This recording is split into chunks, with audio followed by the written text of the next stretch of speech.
Hörmətli tədbir iştirakçıları, dəyərli qonaqlar, hər birinizi bugün Füzuli Gənclər Evində görməkdən məmnunluq hissimizi sizə bildirmək istəyirəm.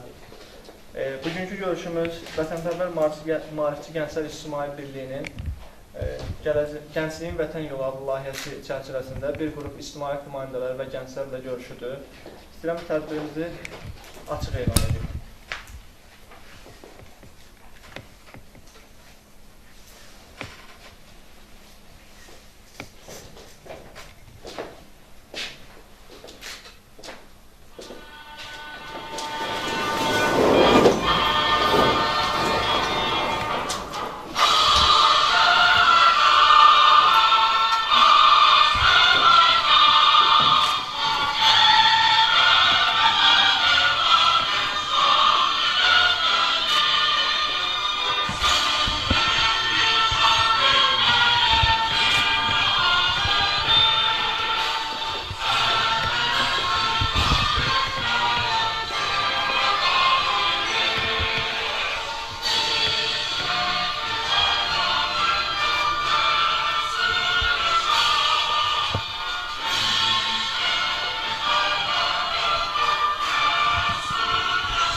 Qonaqlar, sizlərin də icazəsi ilə Ulan Bəy Heydər Əliyev və vətənimizin azadlığı və bütövlüyü uğrunda canından keçmiş şəhidlərimizin əziz xatirəsini bir dəqiqəlik sükutla yad edirik.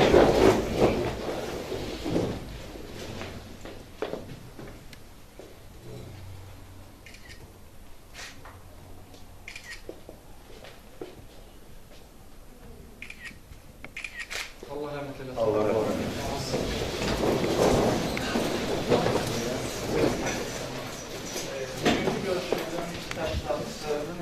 Vətənpərvər Maarifçi Gənclər İctimai Birliyinin təsisçisi və layihə rəhbəri, 1-ci və 2-ci Qarabağ müharibəsinin iştirakçısı Nəsimi Qarabağlı sözü verirəm Nəsimi müəllimə tədbir haqqında ətraflı məlumatı özü sizlərə bildirəcək. Salam, hər vaxtınız xeyir olsun, hər birinizi xoş gördüm. İlk öncə mən bu layihəni bizim sizlərlə görüşüb təşkil etməsində, konferansın təşkil olmasında maliyyə dəstəyini verən İdman və Gənclər Nazirinə öz minnətdarlığımı bildirirəm. İkincisi, Füzuli rayon İcra Hakimiyyətinə, Ali müəllimə şəxsən öz minnətdarlığımı bildirirəm ki, sizlərlə gəlib bu konferansın təşkil olmasında bizə şərait yaradılır və əlbəttə ki, Gənclər Evinin rəhbərliyinə, Gənclər Evinin gənclərinə minnətdarlığımı bildirirəm. Konferansımızın adından da, layihəmizin adından da bəli olduğu kimi Gənclərin Vətən Yolu adıdır və bu heç də təsadüfi seçilməmiş bir layihədir, konferansdır. Bildiyiniz kimi, günlərim artıq Azərbaycan hər yanda öz sözünü, öz qüdrətli ordusu ilə demiş və dünyaya bəyan etmiş qalib dövlətlərdən biri oldu. Yəni, biz artıq gəncliyimizin və gələcəyimizin təminatçısı olan gəncliyimizin sayəsində Ali Baş Komandamız başda olmaqla biz ərazilərimizi işğalçılardan azad etdik və bu günlərin çox şükür ki, biz azad Füzulimizdə, azad Qarabağımızda, Azad Şuşamızda və Xan kəndimizdə və digər torpaqlarımızda gedib quruculuq işlərinə məşğul olub və məcburi köçkünlük həyatı yaşamış uzun illər boyu vətəndaşlarımız artıq öz dədə-baba yurtlarına, yuvalarına köçərək məskunlaşaraq öz şəraitlərini quracaqlar. Mən bu qəbildən onu qeyd etmək istərdim ki, bildiyiniz kimi hər birimiz bilirik ki, Füzulinin özü böyük bir rayon olmaqla bərabər Füzulinin özündə mərd və qəhrəman olanları vardır və bu qəbildən mən qeyd etmək istərdim ki, elə 6 milli qəhrəman olan, onlardan 3-ü Azərbaycan Respublikasının milli qəhrəmanı, 3-ü isə 2-ci Vətən müharibəsində Vətən müharibəsi qəhrəmanı adı almış və bayaqlar biz Hafız müəllimlə gələndə elə böyründən keçdi şəhidimiz rəhmətliyində. Yəni, Füzulidə və 16-sı Xocavənddə, 17-si Beyləqan rayonunda konferansımızın təşkil olunması heç də təsadüfi deyil.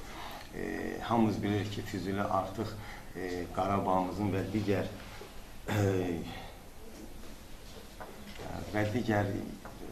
rayonlarımızın, üzvü Qarabağ olan rayonlarımızın artıq qapısı hesab olunur. Ona görə də günlərin bizim hər birimizin istər yüksək səviyyədə olan mütəbər dövlət orqanlarının hər birimizin Füzuli bir qapı olaraq hər birimiz üçündür. Və mən çox əminliklə deyə bilərəm ki, Füzulinin sakinləri, Füzulinin gəncliyi gələcəkdə də Füzulinin abadlaşması, Füzuli rayonunun inkişafı uğrunda öz əllərindən gələn bütün töhfələri verəcəklər. Mən çox istərdim ki, bizim bugünkü görüşümüz təqdirində biz öz sözlərimizi deyəndən sonra sizinlə auditoriyanla da vətənpərvərliyin təbliği, vətənpərvərliyin yolu, hər birimiz vətənpərvərliyi fərqli anlamlarda başa düşürük. Bəzən bir çoxlarımız elə bilir ki, vətənpərvər deyəndə əynində hər bir forma, mundir olaraq bu vətənpərvər olmaz. Yox, mən belə deməzdim. Vətənpərvərlik hissi, vətənpərvərlik hər bir sahədə olmalıdır. Mən çox vaxt öz fikirlərimdə qeyd edirəm. Vətənpərvər müəllim öz sahəsində, həkim öz sahəsində, hətta bənna öz sahəsində vətənpərvər hisslərlə yanaşsa, inanın ki, heç bir problemlər yaşanmaz. Günlərim mən Hafız müəllim burada əyləşibdir, Sevindi müəllim əyləşibdir. Bizim döyüş dostlarımız olaraq mən bunları qeyd edirəm və vurğulamaq istəyirəm ki, Hafız müəllimlə mənim 1-ci və 2-ci müharibə dövründəki keçdiyimiz o yollar heç də nə yaddan çıxılasıdır, nə unudulasıdır. Xoş xatirələr, sevinç xatirələrlə dolu bir hisslərdir. Mən çox istərdim ki, birazdan sonra Hafız müəllim də öz fikirlərini bölüşər, Sevindi müəllim də öz fikirlərini bölüşər. Mən burada qeyd etmək istərdim Füzuli rayon İcra Hakimiyyətinin ictimai, siyasi və humanitar məsələlər işi üzrə baş məsləhətçi Xalisə xanım Məmmədovanı qeyd etmək istərdim ki, iştirak edir və Xalisə xanım, çox istərdim Xalisə xanım, siz də öz fikirlərinizi bununla bağlı bildirəsiniz. Sonra mənimlə sizə də söz veririk. Salam, əziz qonaqlar, hörmətli gənclər. Mən də rayon rəhbərliyi adından və öz adımdan hər birinizi salamlayıram, xoş gəlmişsiniz deyirəm. Rayonumuza, deməli, bugün bu tədbirin keçirilməsində əsas məqsədimiz ondan ibarətdir ki, Azərbaycan cəmiyyətində, Azərbaycan gənclərinin inkişafında, gənclər və yeniyetmələr arasında vətənpərvərliyin gələcək nəsillərə çatdırılmasında və onun inkişafında belə deyək, gənclərin rolundan və əhəmiyyətini onlara çatdırmaq, həmçinin bu sahədə aparılan dövlət siyasəti haqqında hər birinizi maarifləndirməkdən ibarətdir.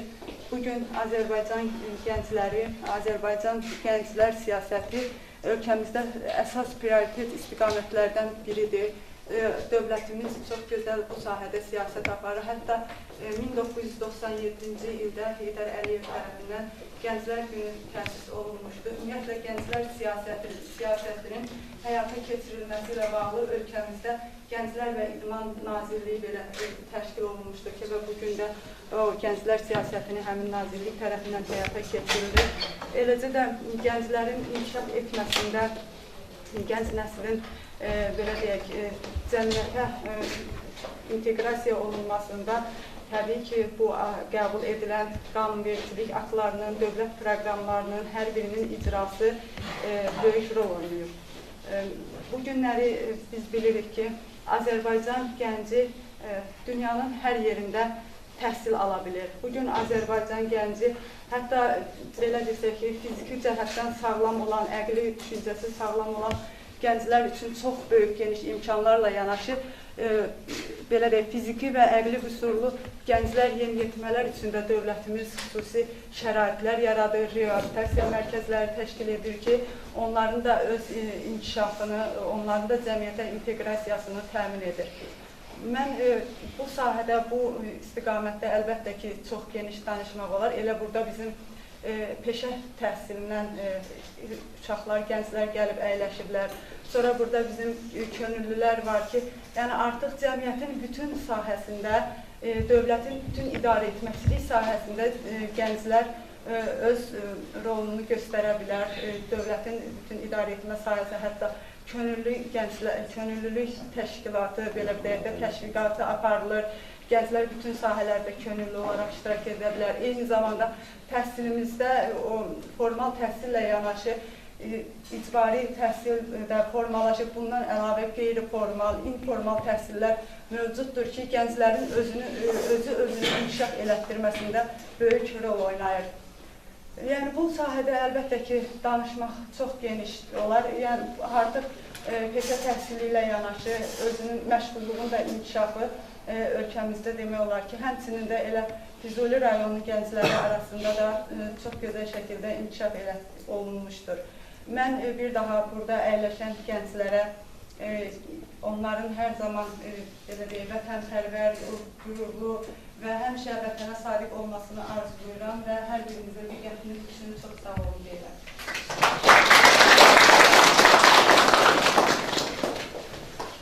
Mən çox istərdim ki, Qarabağ müharibəsi olan şəhidlər və İctimai Birliyin Füzuli rayon şöbəsinin sədri Hüseyn Ünəliyev fikirlərini bildirsin. Çox sağ olun. Çox hörmətli Nəsimi müəllim, mənim qazi qardaşlarım və gələcəyimiz olan gənclər. Hər birinizi salamlayıram mən də. Bugünkü tədbirimizin gedişatı hər biriniz üçün məlumdur. Gəncliyimizin vətən yolu. Dövlətimiz, millətimiz hər zaman gəncliyə böyük önəm veribdir. Gənclər bizim gələcəyimizdir. Bunu hər zaman dədələrimizdən, babalarımızdan, böyüklərimizdən eşitmişik və onu, o gözəl fikirləri biz də davam elətdiririk və hər zaman gənclərə böyük hörmət bəsləyirik. Hətta ulu öndərimiz gənclərə böyük önəm, böyük qiymət verib və deyib ki, mənim üçün ən şirin neymət, ən əziz neymət Azərbaycan gəncliyidir. Azərbaycan gəncliyi, Azərbaycan gəncləri, mən deyərdim ki, çox ağır yollar keçdi. Çox ağır yollar keçdi.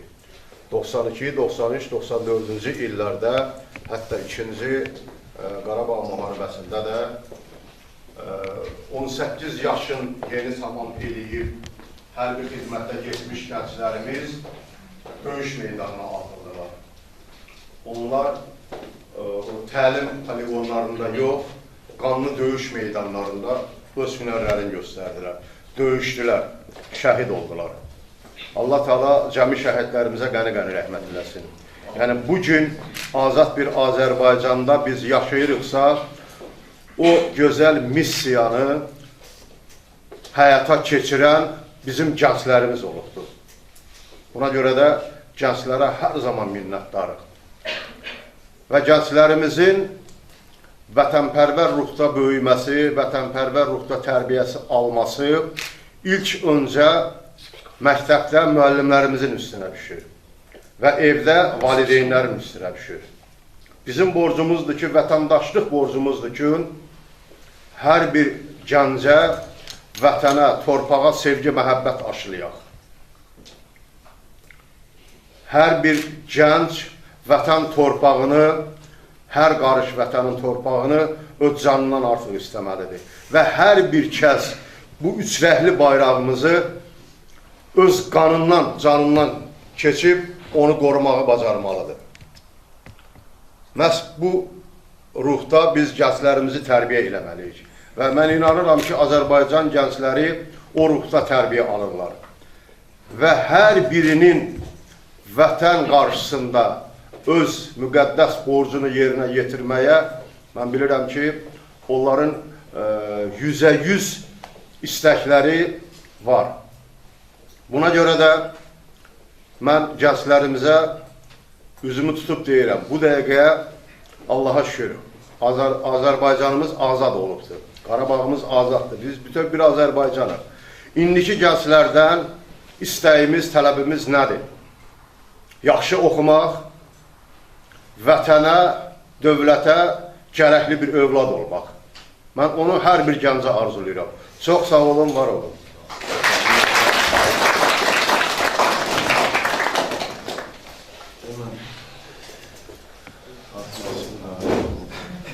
Bir də Nəsim müəllim, xoş gəlmişsiniz rayonumuza. Mən də ictimaiyyət adından, Ümidlər Qazılar adından bugünkü gənclərdə, bugünkü gündə görüşümüz bizim gənclər gələcəyimizdir. Bu gənclər ki, bugün hərəsi bir ailədən gəlir, hərəsi bir məktəbdən, bir ictimai yerdə fəaliyyətlərlə məşğuldurlar. Şükür gənclərimizlə fəxr edirik bugünkü gündə. Biz gəncliyimiz düşdü 90-cı illərə. O 90-cı illərə ki, qaçqınçılıq, müharibə, ölüm, bitim, köşküncülük, bunlar bizim gəncliyimizdə maniyə olsa da biz gəncliyimizi o illər itirmədik. Ali təhsil alalar biz müharibələrə qarışdıq. Ali təhsil alalar döyüşlərdə iştirak elədik. Vətənimizin, bayrağımızın, dövlətimizin yanında olduq. Bugünkü gündə xoş gözəl gündür ki, bugünkü gündə qeyd olunan kimi gənclərimizə geniş imkanlar dövlət tərəfindən verilir. O gənclərə ki, o gənclər inamlıdır, təcrübəlidir. O gənclər ki, Azərbaycanın uğrunda, dövlətin uğrunda hərəsi düz addımdan irəli getməyə biz də arzu eləyərik. Nə xoş ki, varsınız. Allah sizləri var eləsin. Hər birimizin uğuru bizim uğurlarımızdır. Çox danışıq vaxt almaq istəmirəm, Nəsim müəllim. Fürsətdən istifadə edib bir daha sizin rayonumuza gəlmək münasibət. Xoş gəlmişsiniz. Biz də sizi çoxdan tanıyırıq. 90-cı illərdən çəkdiyiniz əziyyətlərin, keçdiyiniz maniyələrin, o yolları biz yəni öz gözümüzün qabağındadır. Şükür ki, bugünkü gündə gənclərimizlə bir yerdə siz ictimaiyyət birliyimizi davam etdirirsiniz. Sizə də, gənclərə də uğurlar arzu edirəm. Sağ olun.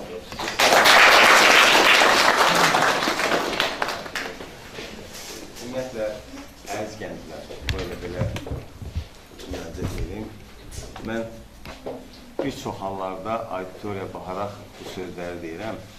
Həqiqətən də belə səmimi olaraq deyirəm. Mən bugünkü gənclərimizdən fəxr edirəm. Mən bugünlərin bu gəncləri girəndə, auditoriya ilk girəndə, sizlərə baxanda mən hər birinizin üzərinizdə salatınlar gördüm, gültəkinlər gördüm, mübarizlər gördüm, təvəkküllər, kamillər gördüm. Yəni, Ulu Öndərimizin gözəl bir kəlamı var, gözəl bir söz var. Deyir ki, öz keçmişini və tarixini bilməyən gənc vətənpərvər olmaz. Mən özümdən asılı küçədə gedərkən bir balaca uşaq görəndə ilk sualım olur, nə olacaqsan? Və o uşaqlardan bəlkə də bir 10 nəfərdən 6-sı həmən deyirlər ki, hərbiçi. Həmən deyirlər ki, əskər forması gəlir. Və bilirsiniz necədir? Bizim hər birimizin, yenə deyirəm, şükürlər olsun. Mən çıxışçı əziz dostlarımıza, yoldaşlarımıza minnətdarlıq bildirəm, gözəl fikirlərinə görə, gözəl sözlərinə görə. Günlərim həqiqətən çox şükürlər olsun ki, bizim Qarabağ boyda dağımız, Qarabağ boyda qara buludumuz ölkəmizin üstündən götürüldü. Və bu ilk öncə dünya səviyyəsində hər yanda öz sözünü ötkəm olaraq, qaməti ilə, qətti ilə deyə biləcək Ali Baş Komandanımızın və qüdrətli mərd ordumuzun sayəsində oldu.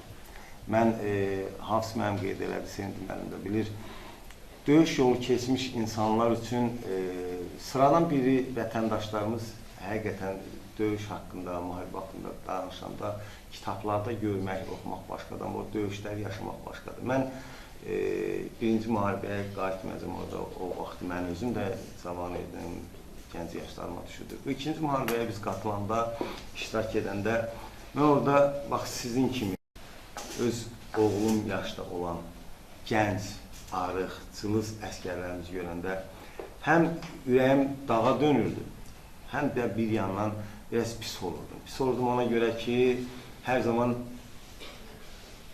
döyüşçü dostlarımız bilir, mən həmişə deyirdim ki, mən bu Qarabağ probleminin uzanmasının qədər olanda özümdə utanç hissi keçirdim. Mən deyirdim ki, bizim ixtiyarımız yoxdur ki, biz o mirası gələcək nəslimiz üçün qoyaq gedək. Və yenə deyirəm, şükürlər olsun ki, Ali Baş Komandanımız səfərbər edərək millətimizi, xalqımızın sözünü, xalqımızla komandanın ətrafında sıx birləşərək torpaqlarımızı azad elədik. Mən o uşaqları görəndə həm də pis olurdum ona görə ki, bu uşaqlar müharibəni yaşamamalıdır. Amma belə bir kəlam var da, ata-babalardan belə biri var. Deyir, oğul düşmən səfəri. Və inandırım sizi, Tərtər bölgəsində, dəsən Türkiyə dərədədir, əskərlərlə söhbət edəndə ötəri bir ab-havanı biraz ruh yüksəkli olsun deyə bunlara biz zarafat nə demiş ki, hara qabağa gedirsən, getdin birdən güllədir, tir güllə dəyəsində komandir. Mən biləcəm ki, vətən uğrunda mənə, güllə mənə deyil. Və o Həsənov familiyası nə idi, özün qumbaranısını atmışdı. Hə, səhvimizin. Belə bir hadisə olmuşdu. Təsəvvür edin ki, müharibə qutarıbdır, atəşkəs dövrüdür, yəni biraz istirahət verilibdir əskərlərə. Və bu məqamda düşmən tərəfindən bir dənə limonka deyilən bir şey yapılır. Və bunu bizim əskərlərdən biri, rabitəsi əskərlərdən biri, sinəsində də rabitə qorxusu falan, görükü falan yerə düşdü. Və bu ani olaraq düşünür, bizi sorsanda onu deyil, sonra televiziyalarda da onu qeyd eləmişdi. Deyə düşündüm ki, o partlasa mənim bütün əskər yoldaşlarım tərəf. Amma mən özüm onun üstünə atsam, mənə birdən olur. Və Allah'a qurban, özünü atmışdı, rabitə qurğusu sıradan çıxmışdı, biraz da özünə nəsə olmuşdu. Yəni, bu günlərim o bir vaxtlar adət eləmişdik, bəzilərimiz deyirdik, əşi, bugünkü gənclərdən bacardı. Elə məhz bugünkü gənclər bacardı. O da nəyə səbəbin oldu? O da evdə atasının, əmsinin, dayısının, o ruhda onların böyütməsinə, o da oldu onların anasının onlara verdiyi tərbiyəsindən. Mən müharibədən sonra mən bir çox təhsil məsələlərində həmişə çalışmışam müəllimlərimizin əməyini, zəhmətini daha da dəyərləndirir. İnanın ki, həmin o gənclərin ilk olaraq o vətənpərvər yönümdə, ruhda, aşılanmasında, maarifləndirilməsində ilk rolu oynayan onların o müəllimləri olur. Məktəbdən çıxır da o uşaqlar. Nə qədər o uşaq, deyək ki, ola bilər, tədrisdə, dərsində zəif olar, ola bilər, hansısa bir fənnə marağı olmuyor. Amma o uşaqda o vətənpərvər ruhu aşılanmağa biz bacarmışıqsa, müəllimlərimiz bacarıqsa, nə şükür bizim halımıza.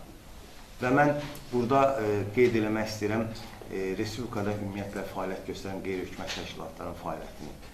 Bu günlərim hər birimiz bilirik ki, Azərbaycan Respublikasının İctimai Birliklər və Fondlar haqqında qanunu var və o qanunda həmin birliklərin müəyyən istiqamətlər üzrə fəaliyyətləri geniş bir aspektlər tapmışdır fəaliyyətin nöqtəsində. Yəni, burada ekoloji istər, vətənpərvərlik istər, digər elm və təhsil sayəsində olan maariflənmə işlərinin aparılması. Yəni, və bildiyimiz kimi, bir zamanlar Prezident yanında qeyri-hökumət təşkilatlarına Dövlət Dəstəyi Şurası deyim də artıq o Dövlət Dəstəyi Agentliyi adlanır.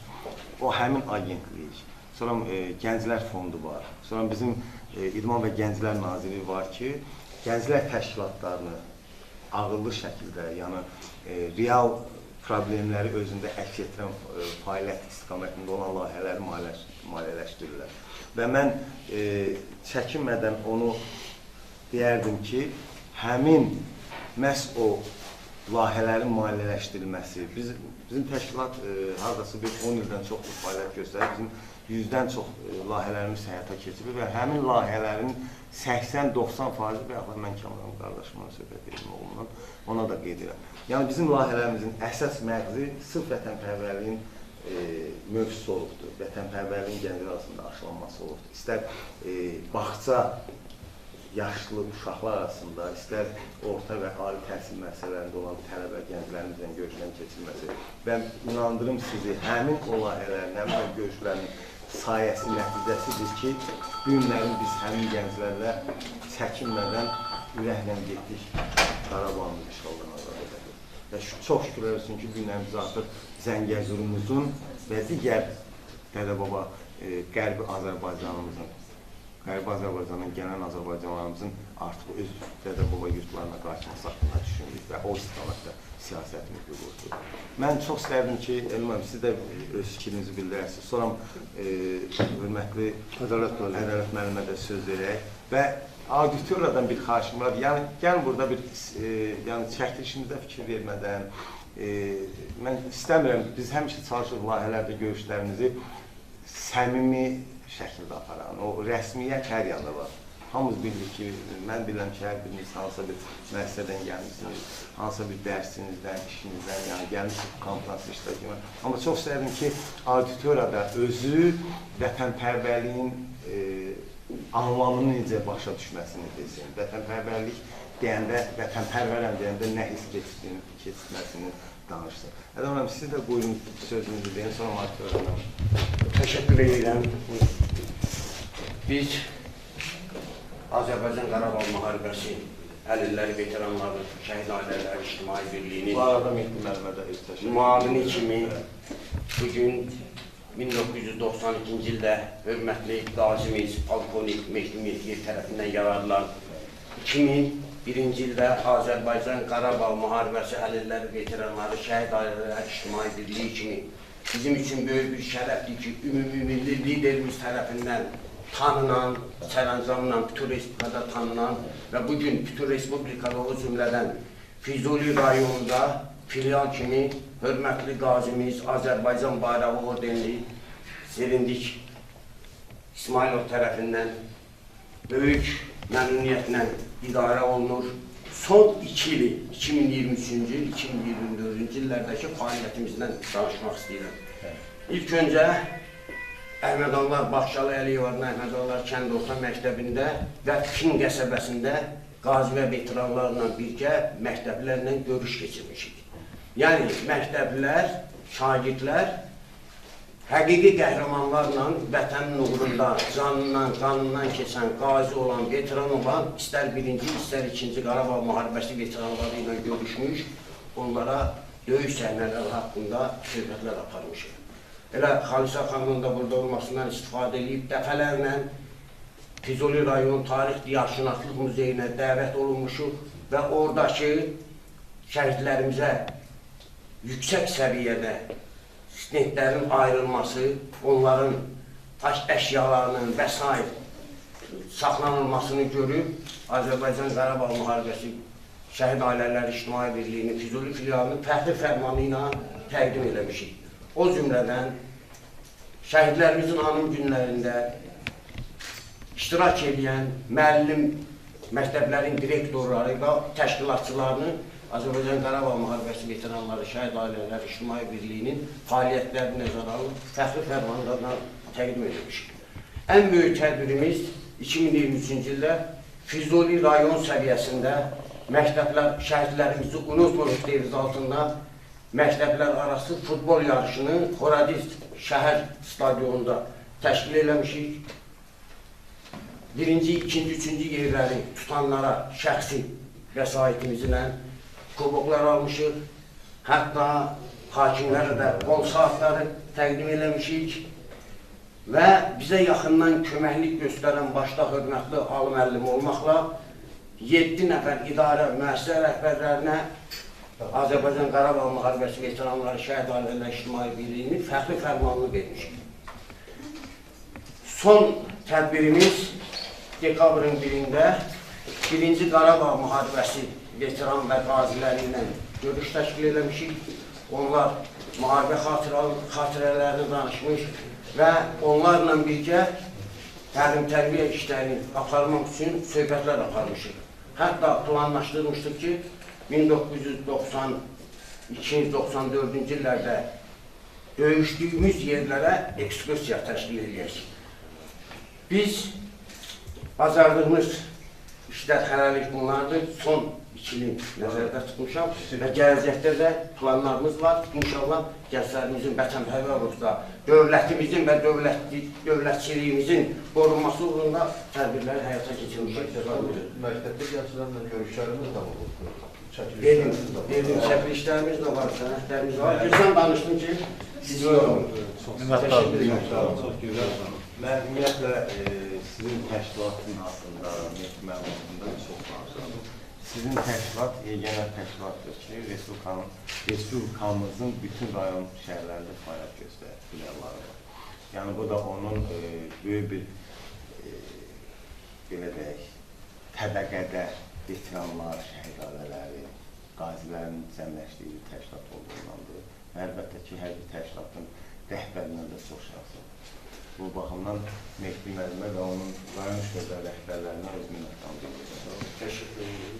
Üzr istəyirəm, vətən naminə sahibimiz var. Bütün tədbirlərimiz o sahibdə işıqlandırılır və Respublikamızın hər tərəfində də oxunur və təşəkkür edirəm.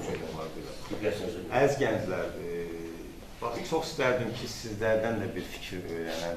Buyurun, zəhmət olsun, özünüzü də təqdim edin. Peşə məktəbinin dayə qrupunun tələbəsi Abbasova Bahar. Mən də vətənpərvər olmamız əlbəttə ki, ailəmizdən irəli gəlir. Mənim atam da 1990-cı illərdə döyüşü, polis işçisi olub və mühacir qəhrəmanı olub, veteran olub. 44 günlük müharibədə də mən 2 qardaşım, ikisi döyüşdə döyüşüblər, necə lazımdır, medal da alıblar. Mən özüm də fikirləşdim ki, qardaşlarım müharibədə, mən oturmuşam evdə, onlardan xəbər gözləyirəm. Öz üzərimə düşən bir vəzifəni yerinə yetirmək istədim. Könüllü olaraq yazıldım, yaralı əsgərlərimizə kömək məqsədi ilə. Əlbəttə ki, atamın dəstəyi ilə və 3 gün ərzində mən orada yaralı olan əsgərlərimizə fikirləşdim ki, mənim də az qatqım olar bu işdə, nəsə bir kömək edərəm. 3 gün orada mən yaralı əsgərlərimizə əlimdən gələn köməyi elədim. Qardaşlarım da Füzunun alınmasında, Cəbrayılın alınmasında, Şuşanın alınmasında böyük qardaşım iştirak elədi və orada o qarışıqlıqda bir də gördüm ki, yaralı əsgərlər gətirirlər. Mən bilməm ki, orada mənim qardaşım var. Belə baxdım ki, qardaşımın əli yaralanır, belə üzr istəyirəm, qan axırda. Qardaşımı görəndə həm kədərləndim, həm də bir qürur hissi duydum ki, mənim qardaşım müharibədə canla başla iştirak edir. Mən bir igid bacısıyam, igid qız olduğum kimi igid bacısıyam.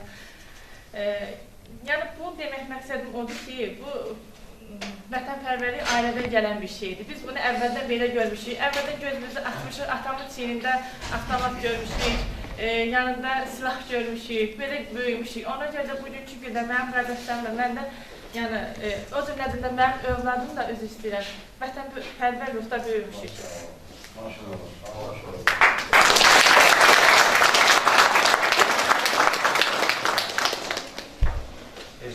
Allah atalığından sağ olasın, qardaşlarını özünə Allah balalarınızda qoysun. Daha kim öz fikirlərini bildirmək istəyir? Buyurun. Mən də Kiyomən Füzuli Peşə Məktəbinin psixologu Elşad Əsədov. İlk öncə bu konferansın, tədbirin, layihənin təşkil üçün hər birinizə ayrı-ayrılıqda bu ki, masada əyləşən və sizə də həmçinin sizin bunlara öz təşəkkürümü bildirirəm. Mən deyərdim ki, ən başlıcası ilə ölkədə keçirilməsi zəruri olan tədbirlərdən biridir, vətənpərvərliklə bağlı olan tədbirlər. Və bizim tələbəmiz Bahar xanım vurğuladı, onun atası polis orqanlarında işləyib, qardaşı müharibədir. Mən də fəxr edirəm ki, mənim atamdır, müharibə veteranıdır, 90'ların.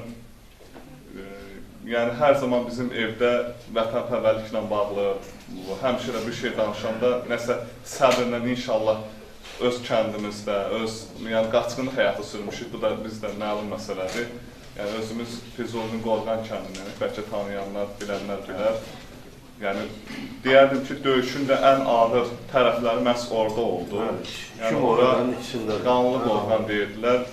Yəni bu bir tərəfdən sevindirici haldır ki, o torpağın hər zərrəsində şəhidlərimizin damla da olsa qanı var. Bir tərəfdən də kədərlənirdik ki, məhz ən çox itkiləri də Seyid Əhmədli Qorğan, yəni aldığım məlumata görə o ərazilərdə vermişik biz itkilərimizi. Və hətta deyərdim ki, atam mənə biraz belə çərçivədən kənara çıxım tapşırmışdı ki, mən həmin dönəmdə tələbə idim. Könüllü sürətdə yazıldım, sadəcə olaraq təəssüf hissinə deyirəm ki, aparmadılar bizi. Dedilər, siz tələbəsiz, siz hələ ehtiyac yoxdur. Mən onda Naxçıvan Muxtar Respublikasında təhsil alırdım.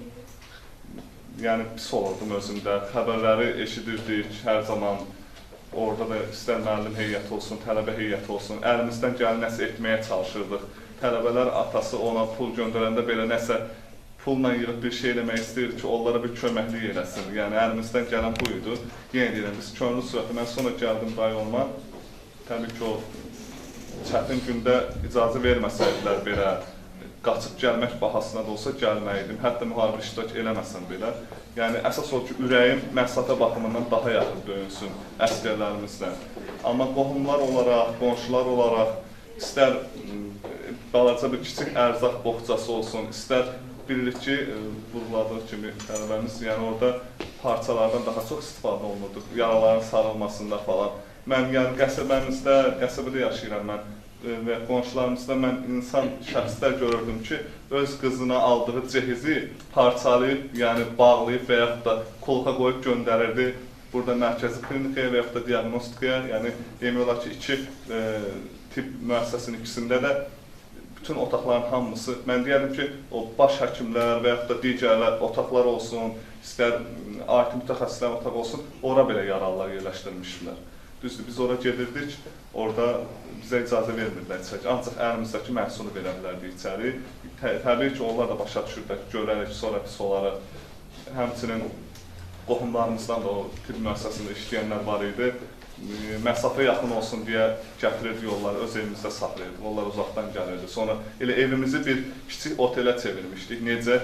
Bütün bu Zobçuq qəsəbəsində olan, digər o təmas xəttinə yaxın olan ərazilərdə olan qohumların hamısını gətirmişdik öz evimizdə. Yəni, əlimizdən gələn nədir? Əlimizdən gələn ancaq bu məsələlər ki, biz də bunu yerinə eləyirdik. Yəni, onu demək istəyirəm ki, valideynim mənə, atam mənə deyir ki, bir böyük bayraq al gətir.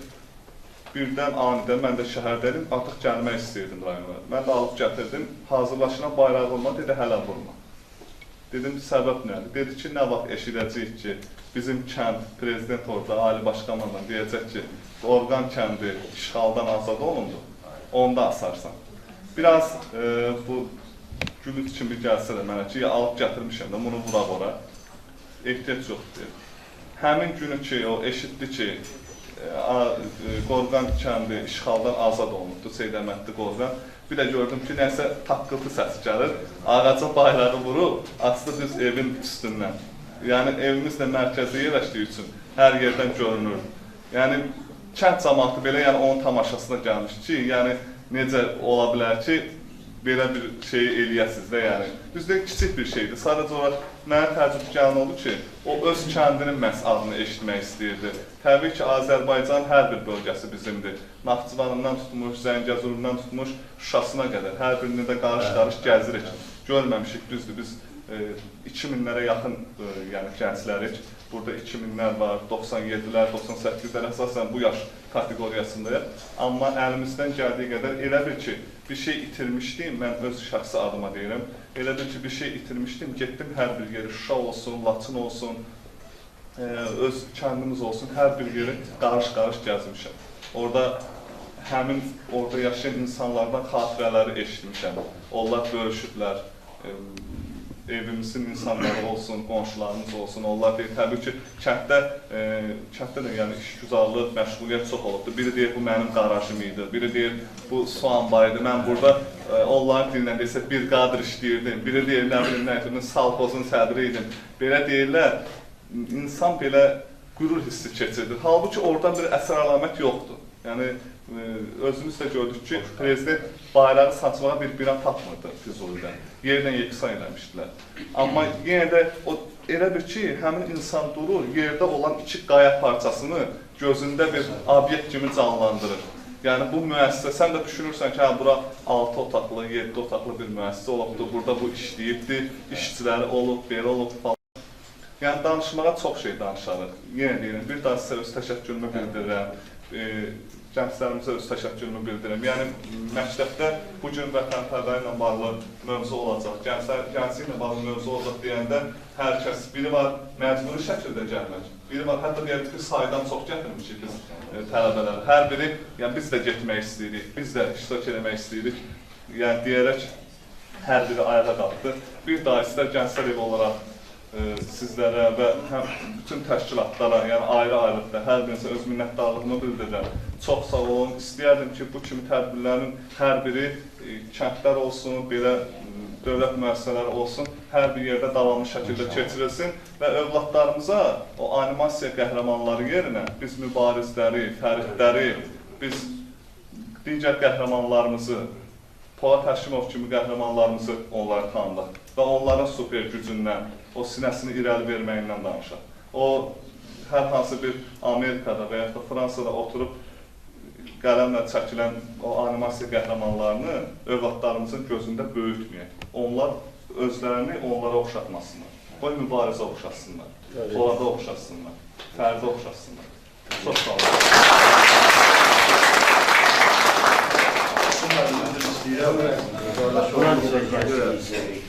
Deməli, Qorqan kəndi istəyər 1-ci Qarabağ müharibəsi, istəyər 2-ci Qarabağ müharibəsində doğrudan da alınmaz bir qalab oldu.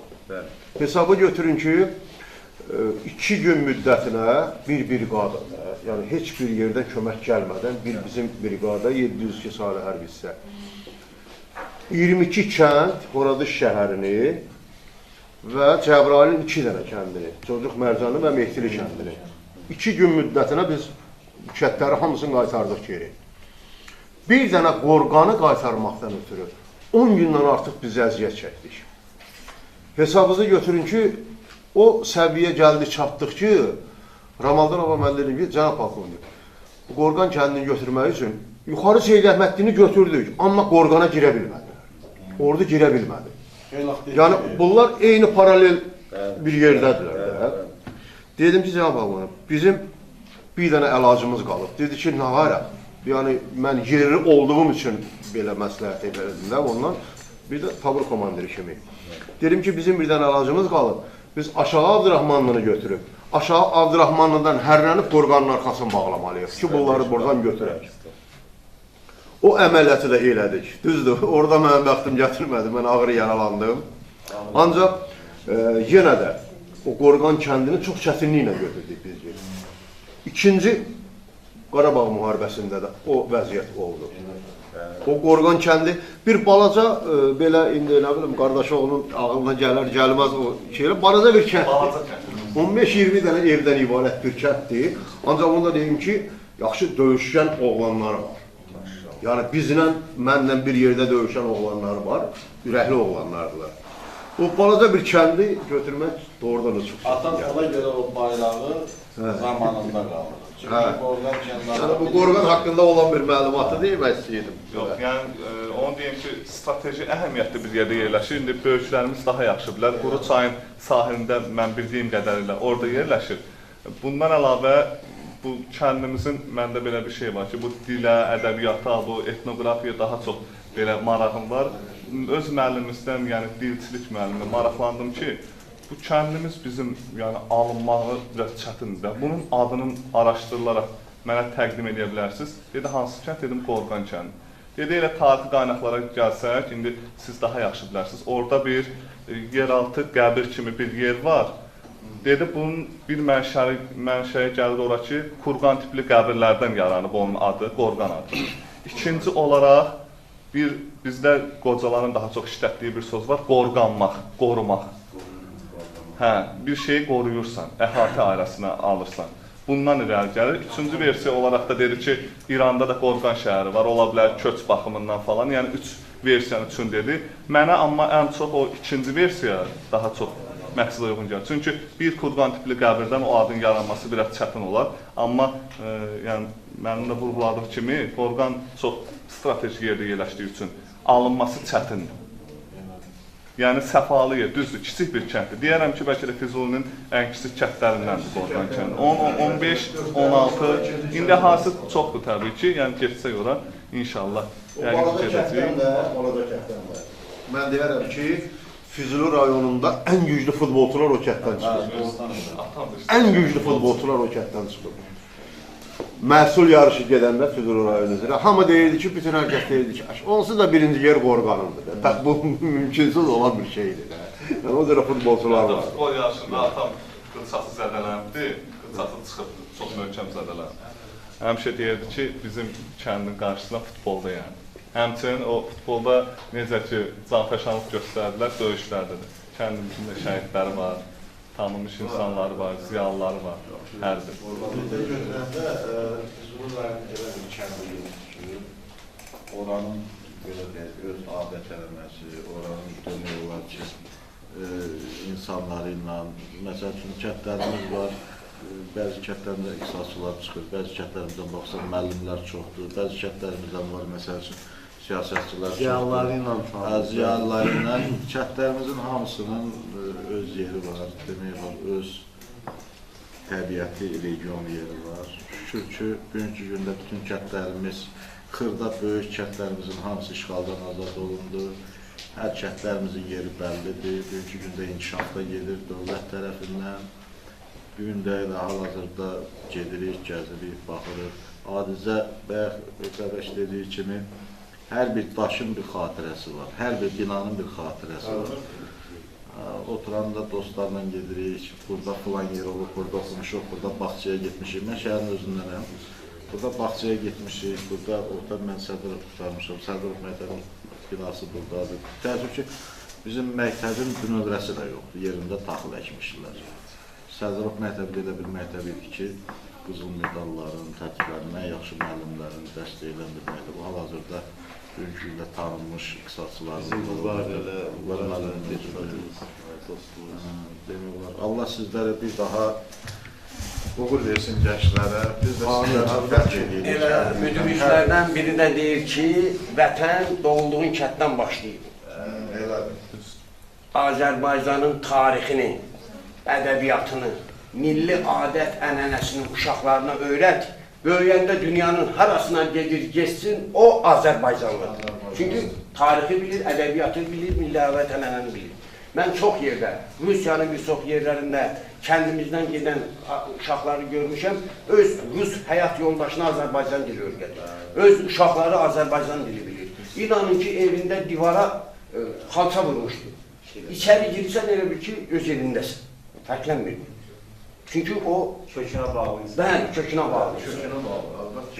Demək, bir dənə bir kəlam var, onu istəyərdim ki, bax, görüm siz gəncləriniz onu necə hərəniz fikriniz istəyərdim. Pedaqoquz gününə hərimiz baxmışıq. Orada pedaqoquz deyir ki, vətəni torpağı əkib becərmədinsə qorumağına deyil. Qormalıdır. Qorumadınsa əkib becərmədinsə. Bax, mən bunu gətirib Ali Baş Komandanın bir müsahibəsinə calamaq istəyirəm. Amma istədim birinci sizin fikirlərinizi bilin. Hər birimiz bunu istədiyimiz kimi başa bilərik də. Onun üçün deyək ki, Hacı, fikirlərini bildirirsən. Mən əvvəla hər birinizə təşəkkür edirəm çıxışlarınıza görə. Həqiqətən bugün gözəl bir gündür ki, biz bugünkü gün bu layihəni elə ki, burada keçirsizlər. Həqiqətən onu deyə bilərəm ki, burada iştirak edən gənclər bəlkə də seçilmiş gənclərdir ki, öz istəkləri ilə gəlirlər buraya. Onları heç kimsə məcbur eləmir. Sizin dediyiniz sözü cümləni belə müqayisə edə bilərəm ki, 2020-ci ildən danışsaq, 2020-ci il bizim ölkəmizdə bildiyimiz kimi könüllü ili elan olundu da. Çünki onun əsas mahiyyəti o idi ki, bütün xalq bir oldu. Yəni, istəyir müəllim olsun, istəyir adi fəhləsi olsun. Yəni, bütün, belə deyim ki, xalq bir oldu. Yəni, könüllü şəkildə biz torpaqlarımızı işğaldan azad elədik. Yəni, Bəyək xanımın da vurğuladığı kimi, vətənpərvərlik hissə həqiqətən ailədən gəlir, müəllimdən gəlir. Bugün deyim, mənim müəllimim burada əyləşir. Biz onunla ilk dəfə 2020-ci ildə şəhid ailələrini ziyarətə gedirdik həmişə. Yəni, ümumiyyətlə, necə izah edeyim, yəni, vətənpərvərlik hissini insan gərək özü necə izah edeyim, yəni... Vətənpərvərlik hissdən gələn bir hiss. Bəli, hissdən gələn bir hiss. Nə yaşa kimi öyrədilir, nə o bir... O mənim içimdə yoxdur, soğuk vətənpərvərlik. Sözünü balla kəsəm, biraz kənara çıxsam da, biz ailədə 3 qardaş olmuşuq. Bu hadisələr təzə başlandı. Mənim aid 14-15 yaşım, kiçik qardaşımın 12-13 yaş. Mən özüm qoydum kənara. Mənim kiçik qardaşım Dəyanət Həsən, onun haqqında kitablar da yazıldı. Onlar demək 3 günlük hər axşam demək o Şuşanın ana kis, bala kislə birisi Şuşada ətrafında vardı. Şuşanı hər axşam ateşə tutdular, aladan raketlərlə falan. Bunlar yığılışdılar bir 7 nəfər, 13-14 yaşlı uşaqlar. Getdilər həmin o kis dağına kəşfiyyata. Həmin o raket ateş atılan nöqtələr darmadağın elədilər. 3 gün. Demək, həmin ərəfədə mən olmuşam Ağdamda, Allah eləmə, atam olubdur Bakıda, anamdan bu olubdur şəhərdə. Anama da demədən, anam da xəstə qalıbdır evdə. Demədən bu 7 nəfər uşaqlar, bir dənə başlarında başlı olubdur, rəhmətli Dadaşov da Şuşada şəhid olduğu vaxtı. Kəşfiyyatçı kimi getdilər, həmin o raket nöqtələrini darmadağın elədilər. 2 vaz gəbətdilər düşmənlərimizdən, hətta 2 dənə dığalardan bir dənə də həbəş tutub gətirmişdilər. Yəni, uşaq idilər da, onlara kim deyildi ki, sən get döyüş. Heç kim, sizdən gəlirdi. Yəni, bu, o dediyin o könüllü, vətənpərvərlik hissi, bəli, hamımız xatırlıq, 2-ci müharibəmiz başlamamışdan ilk öncələri gənclərimiz dağıdırdı. Ham bir kəlmə, Ali Başkanlığının sözünə bir kəlmə bütün gənclər üsyana qalxmışdı ki, biz hamımız döyüşə qatılmaq istəyirik. Əlhəmdülillah, günlərim qızım dedi ki, müraciət elədim və siz dediniz ki, tələbə vaxtı qismət olmadı, dedilər, ehtiyac yox idi. Həqiqətən ehtiyac yox idi. Yəni, o bir vaxtı ağzı göçək insanlarımız deyirlər ki, neçillər getdi, nə oldu, nə oldu. Bax, bugünkü gündə bəlli oldu nələr olduğunu, niyə uzadıldı. Ateşkəs dövründə mən qarşı hərdən deyirdi ki, bu qədər uzanmazdı. Amma ateşkəs dövrü biz nələr əldə edək? Ordumuz qüdrətləndi, iqtisadi ilk öncə insan da, iqtisadi potensialını gücləndirməlidir ki, düşməni özünü sübut edə İqtisadi cəhətdən gücləndirdik, sərbəst olduq. Ulu öndərimiz çıxışı da var, deyir ki, günlərlə, hətta illərlə belə əziyyət çəkməyənə dəyər. Nədir, sərbəst olasan. Biz şükür sərbəstdik. Gözəl, həddindən artıq gözəl rənglər özündə birləşdirən bayraqlarımız, biz o bayrağımızı döş nişanımızda, zirvələrdə ucalanda nə hisslər keçirdik? Vallahi billahi, mən deyərdim ki, dünyanın ən gözəl bayraqlarından biri və birincisidir bu bayraq. Biz şahid sözümü yəqin ki, sübut eləyək. Biz 2-ci müharibədə də, 1-ci müharibədə də şəhidlik bayrağımızla qaldıq. Şuşaya biz getdik, o bayraqdan bir dənə yekə bayrağım vardı, bir dənə də belə balaca bayrağım. Gördüm, qismət olmadı. Neynəmi olur da hər insana şəhid olmaq qismət olmadı. Uca bir zirvədir. Mən Şuşada dağalandırdım o bayrağımı, şəhidlik bayrağı. Sonra özümdən, müharibədən sonra işlərlə bağlı Rusiyada olanda, Rusiyada kabinetimə olmuşdu o bayraq. Yəni, bu günlərim hər birimiz çalışırıq vətənpərvərliklə bağlı işlər görək. İstər icra hakimiyyətləri rayonlarda, istər İdman və Gənclər Nazirliyi, özü və digər rayonlarında olan şöbələri. Məqsədimiz odur ki, yenə deyirəm, gənclərimizin vətənpərvərlik hissli, vətənpərvərliklə bağlı söhbətlərin aparılmasına bəlkə ehtiyac yoxdur, amma var, həm də var. Bu günlərim, mən bir dənə ona hər zaman pis oluram ki, bu boyda qəhrəmanları olan, bu boyda qəhrəmanlıq yolu keçən Azərbaycan xalqımızın, dövlətimizin barmaq sayı qədər sayılasız filmlərimiz var. Müharibəni əks etdirəm. Mən hər dəfə o filmə baxanda bəzən deyir, kişilər ağlamaz, amma o körlənmək, qəhər hissi var da, orada o qisasçılıqla bağlı, o yalan filmi var. Baxmışsınız bəlkə də. O qədər təsirli, o qədər o filmdə həm şəhidlik, həm vətənpərvərlik, həm o məmurun özünə inanlılığı əks olunubdur ki, mən o filmə hər dəfə baxanda elə biləm ilk dəfə baxıram. Qəhər və yaxud da ki, seçkilərdə oponent olub. Hörmətli Aqil müəllimlə, Aqil Abbasın Dolu filmi. Gözəl bir əsərdir. Orada qəhrəmanlarımızın hərəsi bir qəhrəmandır. Ümumiyyətlə, mən keçən də yadına düşür,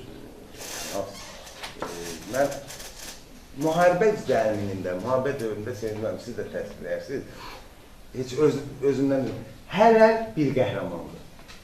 O himninizdə də var da, hələ bir qəhrəmandır. Əgər sən hərbi xidmət belədir ki, sənin borcun xidmətə gedən. Amma müharibəyə getməyənlər də ola bilir. Hər hansı bir dolayısı yolla yayınlanırdır. Amma sən o müharibəyə qatılmışsansa, o silahı əlinə almışsansa, heç o silah demək, o mundiri geyinib gedib orada o silah sursatın daşınmasına, çatdırılmasına kömək eləmişsənsə, demək sən böyük bir ürəyin sahibisən. Mən qeyd etmək istəmirdim, sadəcə füzullə bağlı olduğuna görə. Bu ikinci müharibə dövlət ərəfəsində bizim təşkilat Vətənpərvər Mühafizə Gənclər İctimai Birliyi və Dünya Azərbaycandan Vətənpərvər İctimai Birliyi, mən o birliyin rəhbəriyəm əslində. Müharibə ərəfəsində biz həmin gənclər təşkilatı olaraq Respublikanın 3 şəhərində koordinasiya mərkəzləri yaratdıq. Bakı şəhəri, Füzuli şəhəri, Bərdə şəhəri. Bəlkə xatırlayırsınız, Füzuli şəhərində məsciddə şəhidlərimizin yuyulması, qəzədilməsi, orada bizim gənclər də iştirak edir. Yəni, bilirsiniz nətərdir? Dediniz ki, tələbələrə pul göndərilir də, hərə istəyirdi. O ərəfədə hərə istəyirdi, xatırladıram, Hikmət adında bir axsaqqalımız vardı, Şəkidən səhv eləmirəmsə, pensiyasını alıb yardım eləmək istəyirdi. Balaca uşaq da çevrəyə məlaşmək. Vardı, çoxları var. Adicə interneti belə səhvəlik baxanda, video kadrlara baxanda orada görürsən bu ərəfələrimizdə xalqımızın bir olması, maşınlara bilmirək nə qədər atdı, elə orada görürsən ki, maşın gedir, hər iki maşını meyvə satır, elə latokları atır maşına ki, aparın. Yəni biz gözəl xalqıq, biz gözəl millətik. Bizim vətənpərvərliyimiz içdən gəlibdir, dədə-babadan gəlibdir. Valla boğazdan yuxarı olmasın, hər zaman mən onu böyük bir qürur hissinlə, böyük bir fərəhlə deyirəm ki, həqiqətən inanın gənclər, ulu öndər olmasaydı Azərbaycanımız paramparça olmuşdu. İndi burada 2000-ci illər dediniz, 98-lər dediniz, amma biz o zamanı yaşayan və görən şəxslər olaraq deyirik. Azərbaycanın seni parçalayıb burada. Hər bir xanlıq yaradırdı. Əyalətə çölmək istəyirlər. Bir dövlətdə neçə dənə partiya var? Lənkəranı İrana birləşdirdilər, sadmalçılarla Rus birləşdirdi. Təsəvvür etirin ki, erməni də buradan gəlir, nə qalırdı? Hər bir dövlət başçısının işi deyil idi ki, müharibə gedən ölkə olasan, beynəlxalq müqavilələr, sazişlər bağlayasan, istər neftdən bağlı, istər digər məsələlərlə bağlı. ölkədə sərmayə cızdırasan. Müharibə gedir ölkəndə. Bu nə ilə bağlı? Ulu öndərə olan, onun şəxsiyyətinə olan simpatiya ilə, inamla bağlı. Üstəgəl, xaricin təşkilatçılığı ilə yerlərdə prezidentimizə terror yaratılır. Yəni, daxilə mübarizə var, həm xaricdə. Doğrudan hünər, cəsarət, iradə və dözüm. Bəli, dözüm. Günlərin quruduluş dərgidir. Günlərin baxırıq və biz hər dəfə istər gedib canlı olaraq hər birimiz artıq gedib Qarabağlı ziyarət eləyə də bilirik, görə də bilirik, yaşaya da bilirik. Yəni, orada gedən quruduluş işləri artıq vüsət alır, artıq genişlənir. Sadəcə mən bir məqamı da çatdırmaq istəyirəm. Yarın ki, xatırınızdadır, 44 gün var və əzmin vaxtında ölkə başçısının xarici mətbuat işçilərinə verdiyi müsahibələr. O belə müsahibələr deyil. Ölkə başçısı sanki orada həmin o müsahibə götürənlərə, xarici jurnalistlərə dərs verirdi. O müsahibələrə cümlə diqqət eləsək görək ki, orada həqiqi mənada bütün Azərbaycan tarixindən tutmuş 44 günlük müharibəyə qədər açıq verir. İstər Azərbaycan dilində, istər rus dilində, istər ingilis dilində. Yəni bunlar, biz haradasa həqiqətən xoşbəxt bir xalq, xoşbəxt bir millətik ki, bizim belə bir dövlətimiz var. Bizim bayrağımız həqiqi mənada Qarabağımızda sancıldı. Həmişə deyirdik çıxışlarımızda, yazılarımızda deyirdik ki, gün o gün olsun, şu an ən uca zirvəsində bayrağımızı dalğalandı. Şükür, dalğalandı. Şükür, Azərbaycan nə qədər olmasa da, xarici ölkələrə biz səfərə gedirdik, hörmətlə, izzətlə qarşılansaq da, amma bir məğlubiyyət hissi var idi, məğlub olunmuş bir vətəndaş kimi gəlirdik. Amma günlərin bütün ölkəyə gelirsən, hörmətimiz 1-ə 5 artır. Güclü ordumuzun, Ali Başkanlarımızın sayəsində. Allah şəhidlərimizə qəlqər versin, qazilərimizə ömür versin. Nə bilim, istərdim, bəzi orada cavanlarımız var, onlardan da bir-iki fikirlər öyrənim vətənpərvərlə bağlı. Kimiz fikrini bildirməsi? Bu rəzim. Özünüzü qeyd edin. Kərim Nazir, 2 nömrə məktəbində istimaliyə.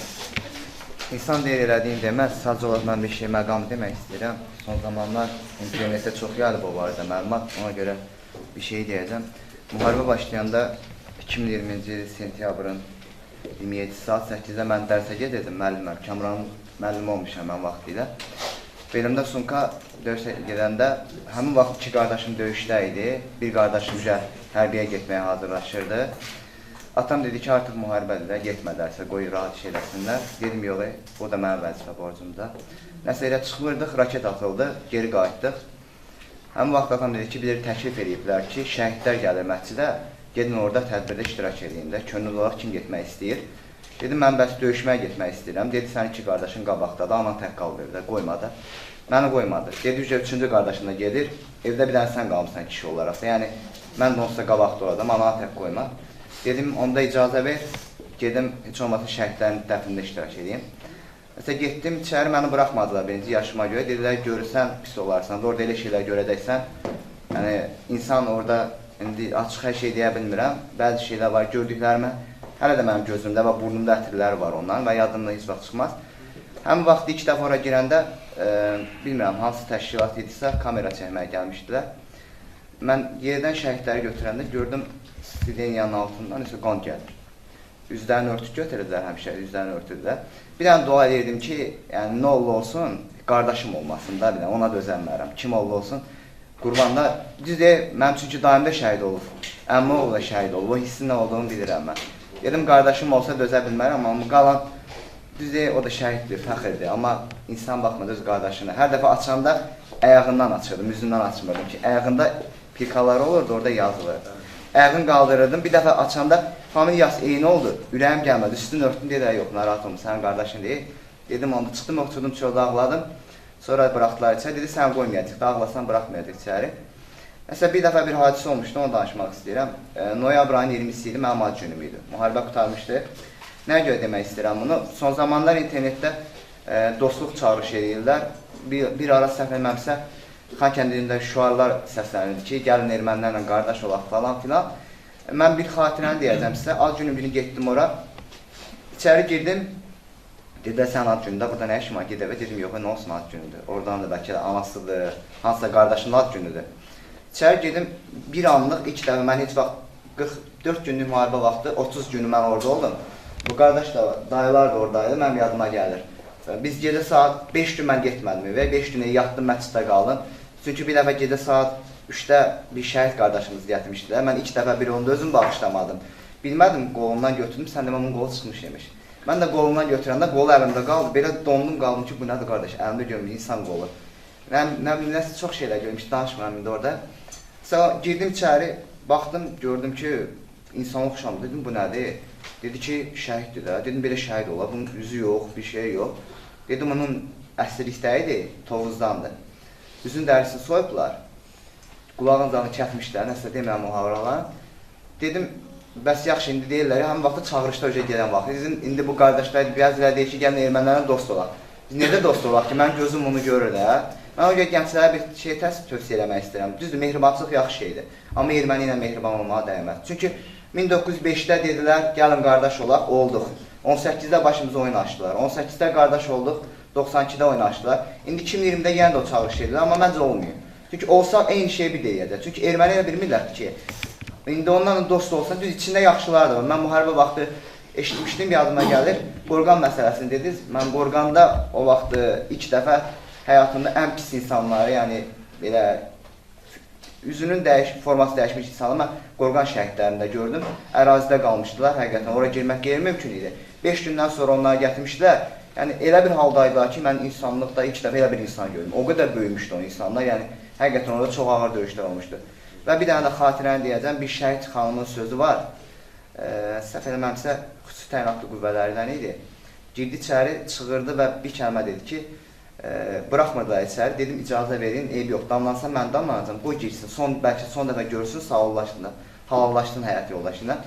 Girdi içəri, çığırdı və bir dənə söz dedi ki, sən mənə söz vermişdin, mən bir ömür yaşayacam, amma səni heç vaxt bağışlamayacam, sən məni aldatdın. O söz hələ də qulağımdadır, o şəhid xanımlar, Xalisə xanımdır, səhvəmsiz bir şəhid xanımdır, yazıcı olmalısınız, səhvəmsiz bir əsərinizdə var idi. Orada xanımın sözü hələ də qulağımdadır və bir də bir şey xatirə deyim sizə, bilməm, səhvəmizə Xüseyn Abdullahın şəhidi idi, cibindən sinikes çıxdı, hələ də yadımdadır. O sinikes dişləmişdi, yarımçıq qalmışdı cibində, şəhid olanlarsa mən onu cibindən çıxartdım, qoydum, bir də pul zat var idi, telefon var idi, bilmirəm, hansı qazimiz idisə, səhvəmizə, ya bu bəy idi, dəqiq yadımda deyil. Ona verdim ki, təhvil verdim ki, cibindən çıxartmışam da, üstündə xatirələr var, verin boyunbağısını, yarımçıq sevgilisinin boyunbağısını, bir hissə sözündə idi, çox ehtimal bir də sevgilisində idi, telefon idi. Onları çıxartdım, verin, benim aparını çatdırın. Bu son xatirələr də verin özlərini. Bəli, getdi, çatdı, çatmadı da, yox, biz verdik. İnşallah ki, çatar. Yəni, məncə, gəncliyimiz bir şeyi unutmasın. Mehribançılıq, amma şəhidləri heç vaxt unutmasınlar. İndi Kamran deyir, yadıma düşür. Kamranla o vaxtı biz ilk dəfə tədbir keçirmək istədik. Dedim, Kamran, nə qaraq? Status paylaşdım ki, bəlkə kimsə dəstək olmaq istəyir. Dedim, şəhid ailəni ziyarət eləmək istəyir. Hələ onda təşkilat falan getmirdi də, müharibəni tədə vaxtları. Sağ olsun, ilk Kamran səsimə qoşuldu.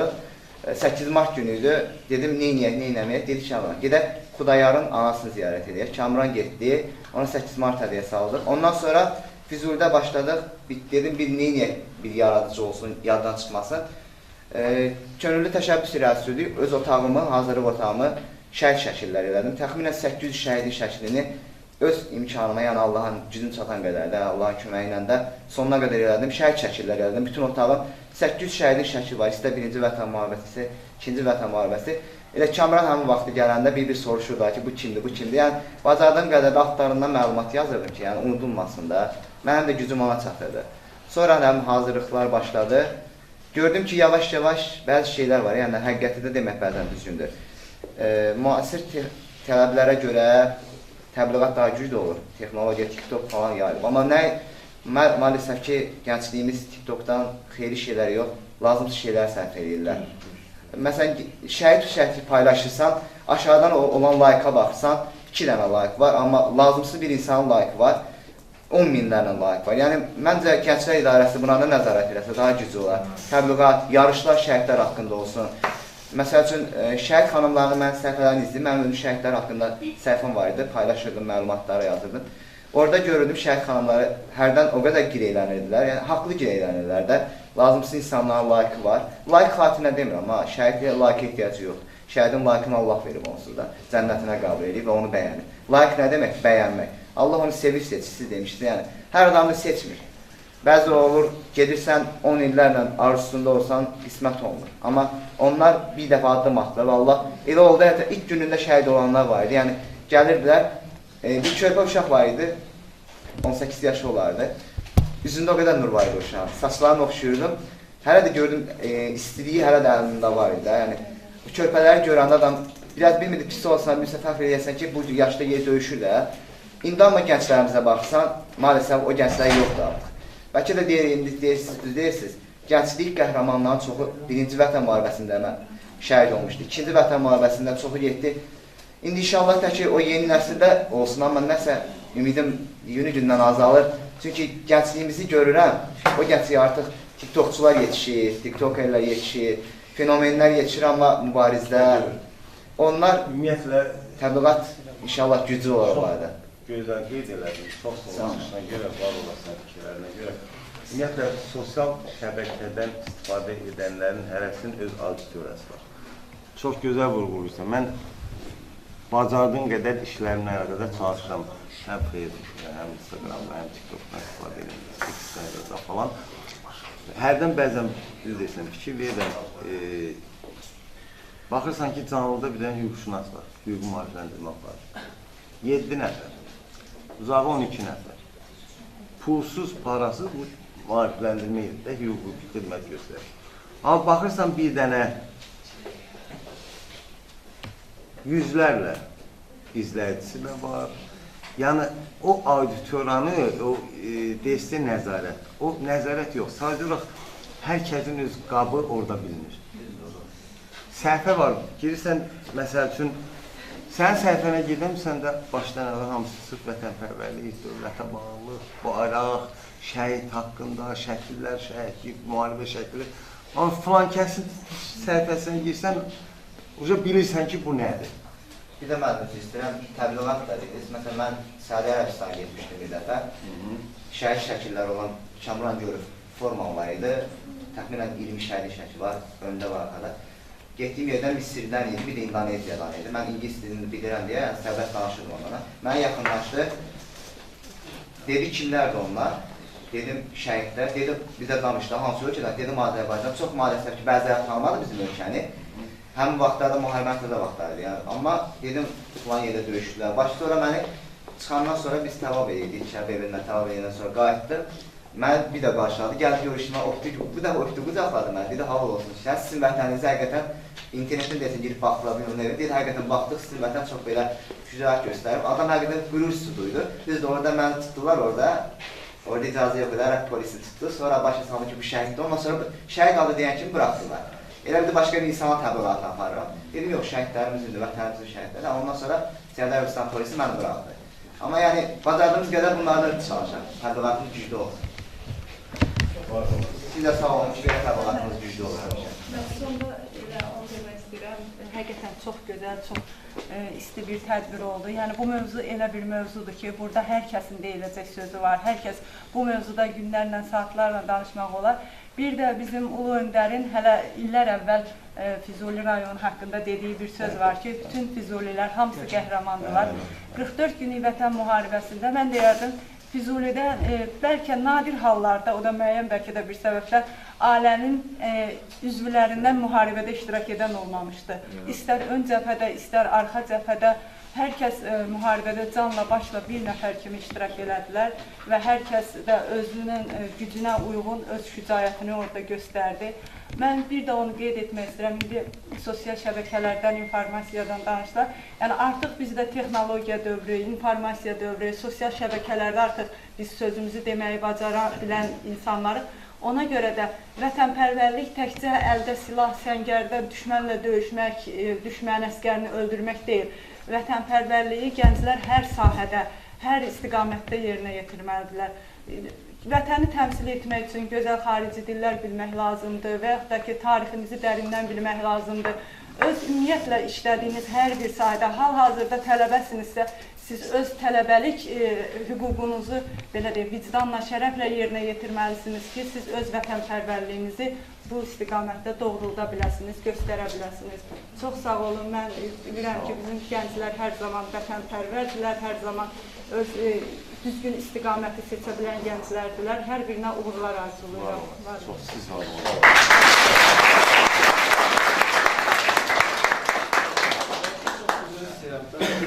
Demək istəyirəm, Azər müəllim həqiqətən də hörmət elədiyim bir şəxsiyyətdir. Azər müəllimlə yaxından tanışlığımız da var. Azər müəllimin elə bəhs etdiyi o məsciddə, hansı ki, indi Mahmud kəndində yerləşir, Şəhidlər məscididir.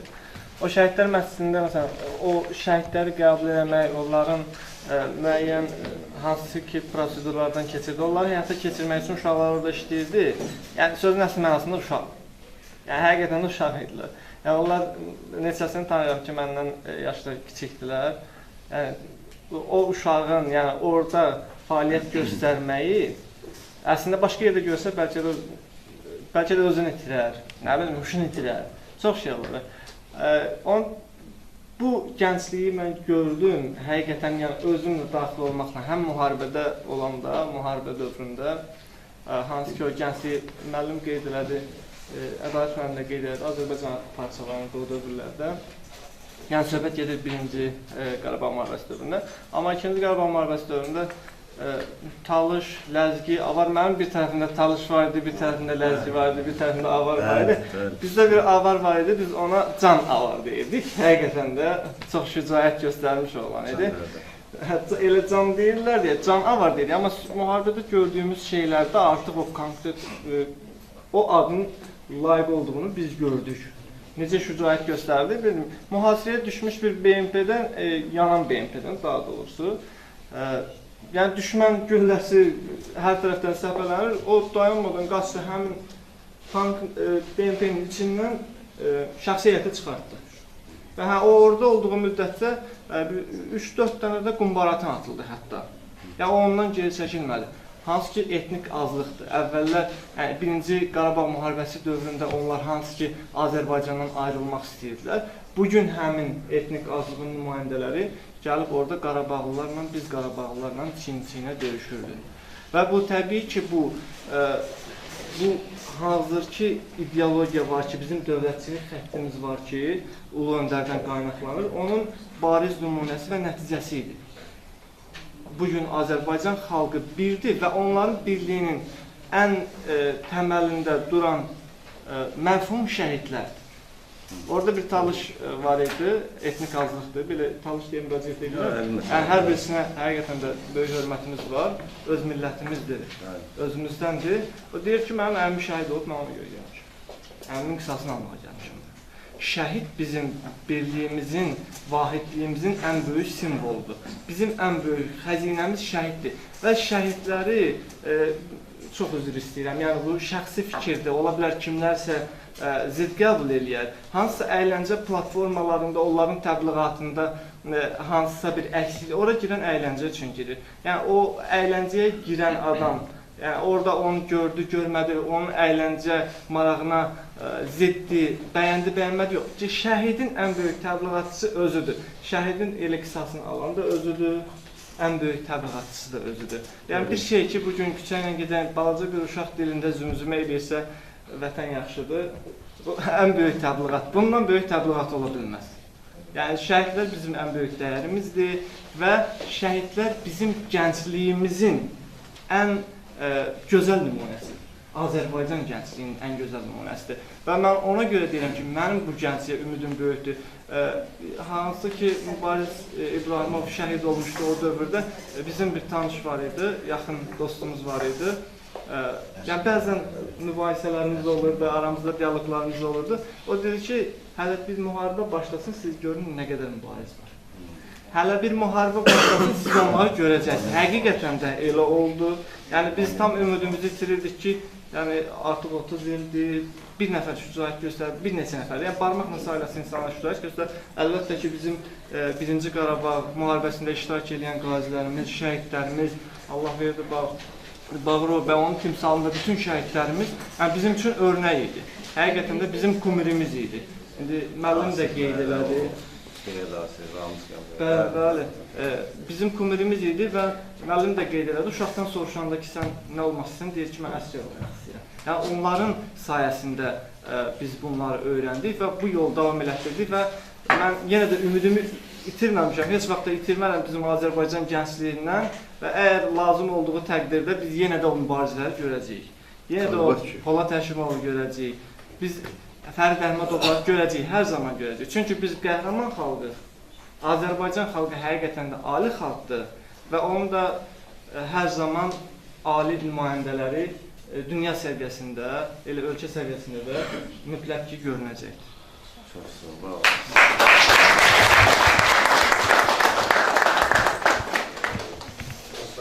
Sizi yormaq istəmirəm. Yəni, əgər nəsə əlavə etmək fikriniz yoxdursa, istəməzdim sizi çox rəngidim yorum. Xarisi tanıda. Buyurun, Əsim. Əlavə görür. Buyurun. Həmişə şəhidlər ən uca məqamdır. Şəhidləri, qaziləri çəkirlər, veteranlara çox vaxtı adını çəkmirlər. Mən sevimli müəllimlər, dəfələrlə dəfələrlə söhbətimiz olub ki, qaziləri də o od alovun altından, o partlayışın altından veteranlarımız onları çıxarıb gətirib təhvil verib arxaya və gedib onların qisasını alıb. Bayrağı taxanlar da ondan sonra ən ac qalıb, susuz qalıb onların qisasını alanlar da bizim veteranlarımız. Xahiş edirəm, yəni mən deyirəm, xahiş edirəm, bu həmişə məsələn belə tədbirlərdə veteranları yəni o qazilərdən, şəhidlərdən ayırmasın. Mən özüm də qaziyəm, mən də döyüş bölgəsindən bir veteran alıb qucağına o topun tüfənginin altından, o minamyot mərmisinin altından çıxarıb. Mən onun əziyyətini heç vaxt itirə bilmərəm. Ona görə bu üç qazidir, şəhiddir, qazidir, veterandır. Bunları bir-birindən ayırmaq günahdır. İnşallah. Mən siz nədən vurğuladığınızı bildim, amma bu elə yerinə düşmüşəm bu söz deyim ki, bu öndərimizin bir dənə geçən bir kəlam var. Deyir ki, dövlətimizin, millətimizin, xalqımızın ən birinci mənəvi və maddi sərvətlərindən biri onun veteranlarıdır. O, bildim nəyə demək istəyirsiniz. Onlar hamısı artıq onların üzərində işlənildi, qaydasına qoyuldu. Bir söz dedim, tutacaq. Köhnə təzə veteran söhbəti yox. Veteran veterandır. Veteran veterandır. Hər gün öz minnətdarım bildirəm. Yox, əyləşin, xahiş edirəm, əyləşin. Mən sizin vaxtınızı ayırıb, bizim bu konferansda iştirak etdiyinizə görə Arab və hər bir özlərini minnətdarım bildirəm. Bayaqlarında qeyd elədiyim kimi, İdman və Gənclər Nazirliyinə, İcra Hakimiyyəti, İcra Hakimiyyətinə, Gənclər Evinə, burada iştirak edən bütün əzizlərimizə, xalısa hamı sizə, Cennet müəllim sizə, Emin müəllim, Hafız müəllim və siz əzizlərimizə, Ədalət müəllim, Kamran, hamınıza öz minnətdarımı bildirəm. Mən son olaraq bunu demək istəyirəm ki, nə qədər ki, bax elə qoy, belə deyim, Bahar qızımız kimi ailəsinə bağlı, övladlarına görə tərbiyə verər və verə biləcək qızlarımız, gəlinlərimiz, analarımız var. Nə qədər ki, sizin kimi oğullarımız var, bu vətən heç bir zaman basılmaz. Və nə qədər ki, bizim bayrağımız ucadadır, bizim vətənimiz heç bir vaxt aşağı düşə bilməz. Hər birinizə öz minnətdarımı bildirəm. Var olasınız,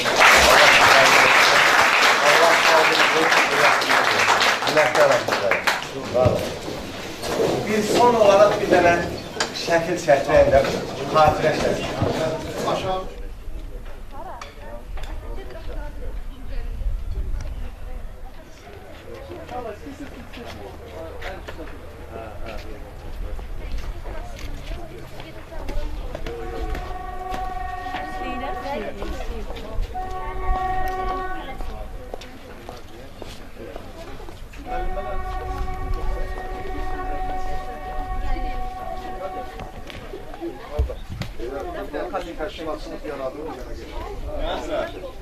Eləyək ki, hər kəs şəkildə görünsün. Mətbuatda gedəcək, yəni Mətbuatda da görsün.